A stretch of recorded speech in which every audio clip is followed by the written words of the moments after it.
7th class का जो आखिरी चैप्टर है वो है हमारा आर्टिफिशियल इंटेलिजेंस। अब आर्टिफिशियल इंटेलिजेंस में हम क्या क्या सीखेंगे कि आर्टिफिशियल इंटेलिजेंस आखिर बना कैसे, उसका विकास कैसे हुआ, उसको कैसे सीखें और उसके प्रकार एवं दैनिक जीवन में प्रयोग। तो सबसे पहले अगर हम यहाँ पर देखें तो आर्टिफिशियल इंटेलिजेंस का इतिहास आता है। किसी भी चीज़ का सबसे पहले पढ़ते हैं तो इतिहास हमें जानना पड़ता है। वर्ष 1995 में एलन न्यूवेल ने और हर्बर्ट साइमन ने सबसे पहले आर्टिफिशियल इंटेलिजेंस प्रोग्राम को विकसित किया था। उन्होंने इस प्रोग्राम का नाम दिया था लॉजिक थियरिस्ट। ओके, 1955 के बाद एक साल बाद 1956 में आर्टिफिशियल इंटेलिजेंस जो शब्द है उसका आविष्कार किया गया जॉन मैककार्थी के द्वारा। जॉन मैककार्थी को आर्टिफिशियल इंटेलिजेंस का जनक भी कहा जाता है। आर्टिफिशियल इंटेलिजेंस किसने बनाया था? John McCarthy. मान लीजिए उसको डेवलप पहले किसी और ने किया था, लेकिन उसको नाम आर्टिफिशियल इंटेलिजेंस किसने दिया था? John McCarthy. ये कब दिया था? 1955 के एक साल बाद 1956 में। 1956 के बाद 10 साल बाद 1966 में वैज्ञानिकों ने एल्गोरिदम्स को विकसित करना शुरू किया जो गणितीय समस्याओं को हल कर सकता है।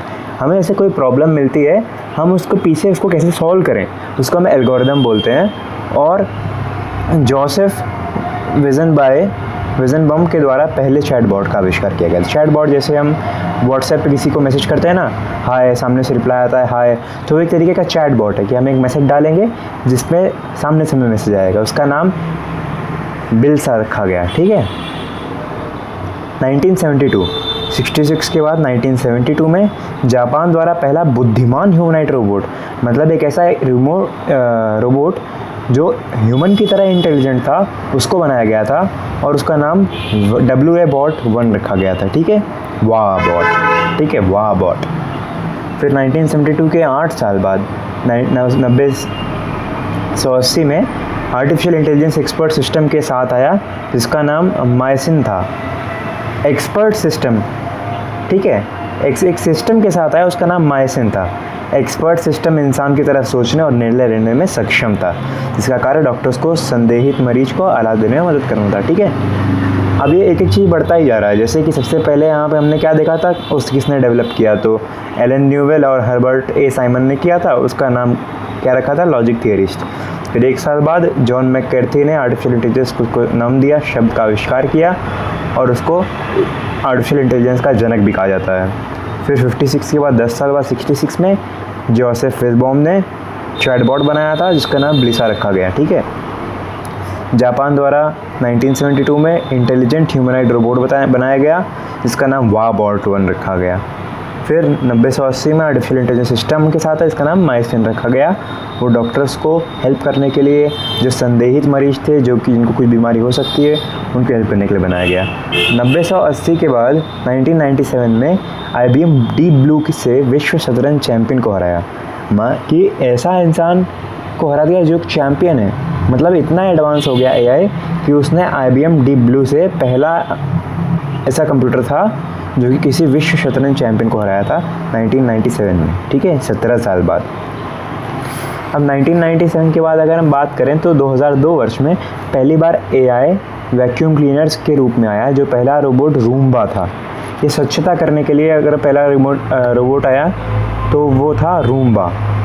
और जैसे हम रूम की सफाई करते हैं वैक्यूम क्लीनर से रूम्बा। फिर 2006 में आर्टिफिशियल इंटेलिजेंस बिजनेस की दुनिया में प्रयोग किया जाने लगा।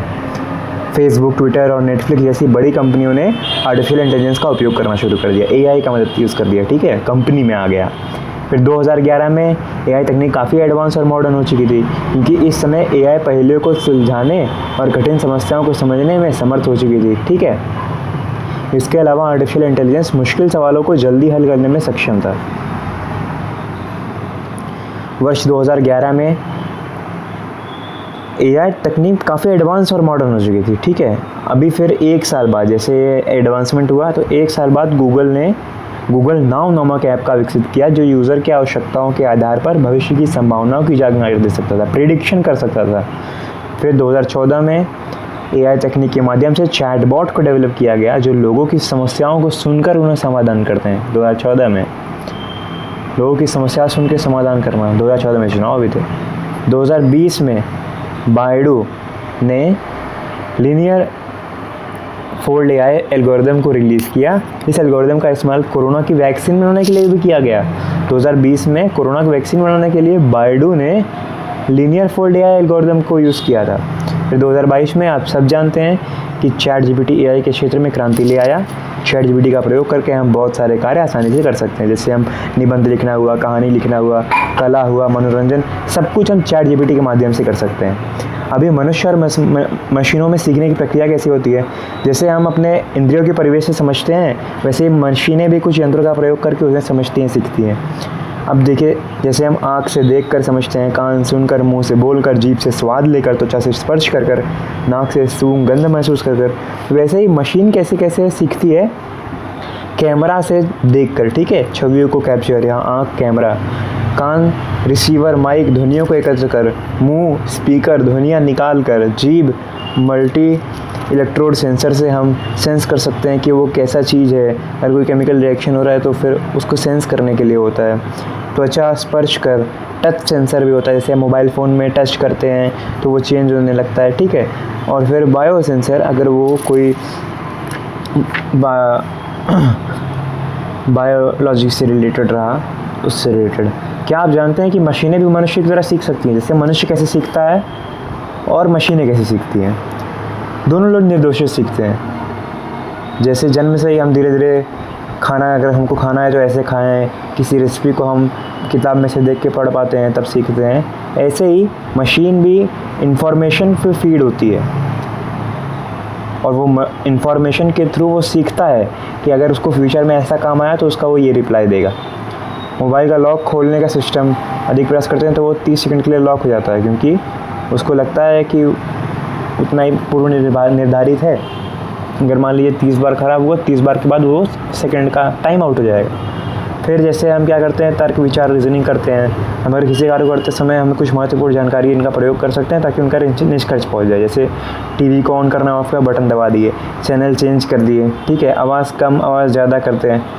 उसी तरीके से यहाँ पे भी रीजनिंग होती है, जैसे कि उसको निर्देश दिया जाता है और हम यहाँ पे हम खुद से सीखते हैं, ठीक है। उसको निर्देश दिया जाता है, फिर उसका निश्चित समय तक पहुँचता है।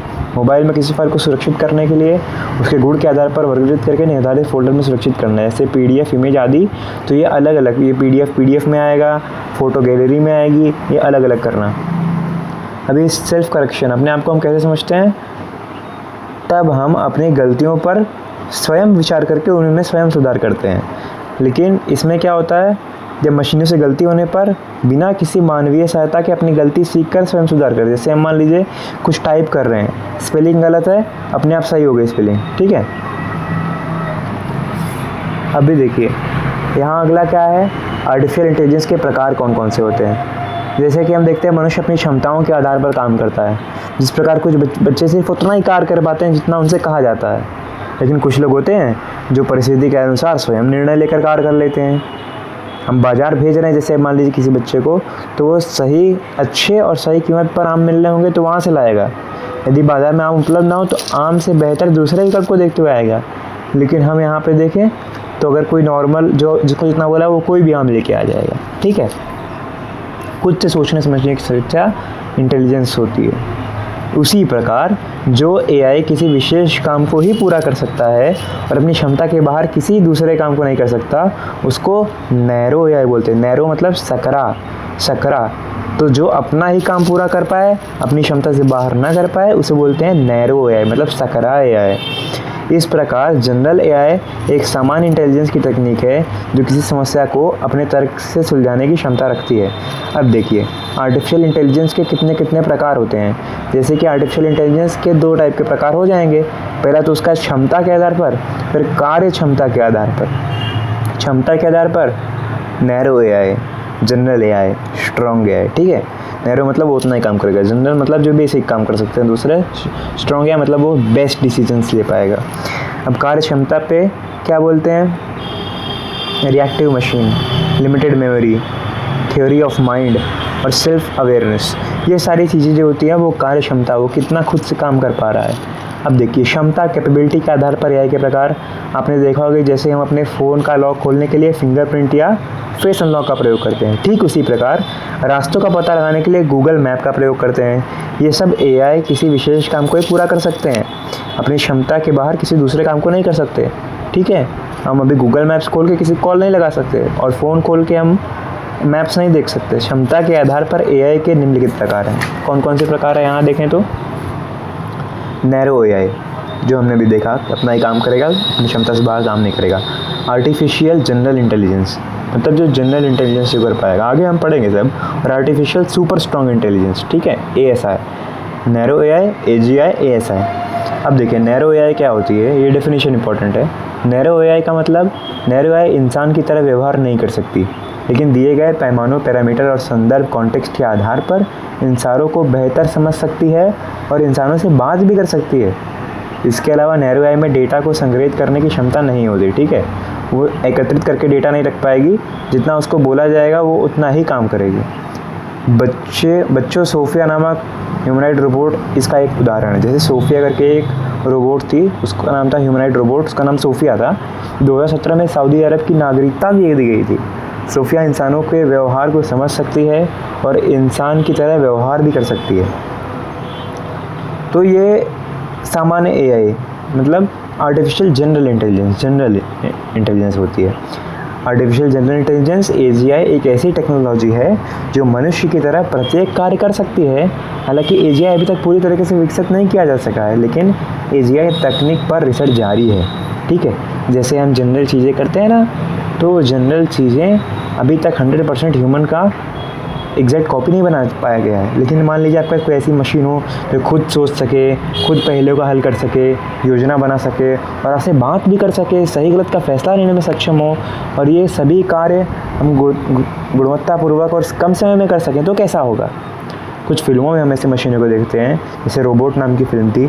तो आर्टिफिशियल सुपर इंटेलिजेंस क्या होता है? Artificial super strong intelligence ASI एक ऐसा आर्टिफिशियल इंटेलिजेंस है जो मशीनों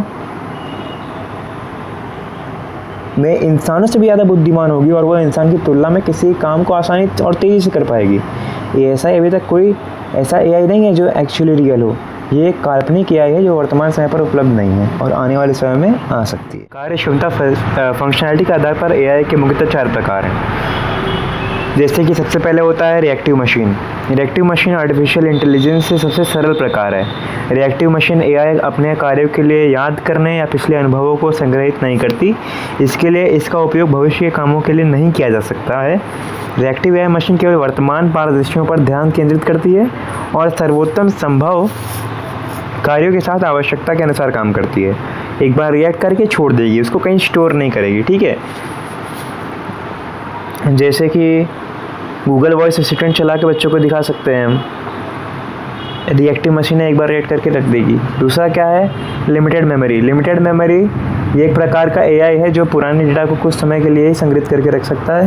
ये पुराने डेटा की मदद से भविष्य का पुनर्अनुमान लगाने में क्षमता रखता है।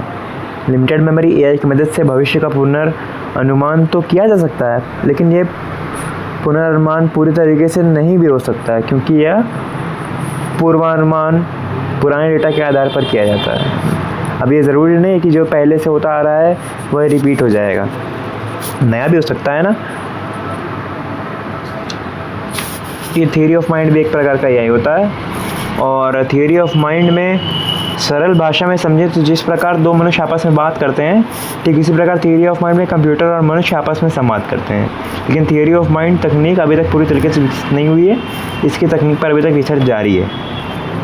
अब बात आती है चौथा, जो सेल्फ अवेयरनेस AI है। एक ऐसी AI जिसे अपनी जागरूकता भावनाएं की चेतना होती है, वो सेल्फ अवेयर होता है, और सेल्फ अवेयरनेस की वजह से डिजिटल कंप्यूटर या रोबोट इंसानों से भी ज़्यादा एडवांस हो जाएंगे और उस समय की मशीनें सेल्फ अवेयर होंगी। इस समय सेल्फ अवेयरनेस AI उपलब्ध नहीं है, ये आने वाले समय की एक कल्पना मात्र है। तो ये हमारा आर्टिफिशियल इंटेलिजेंस 7th क्लास का है।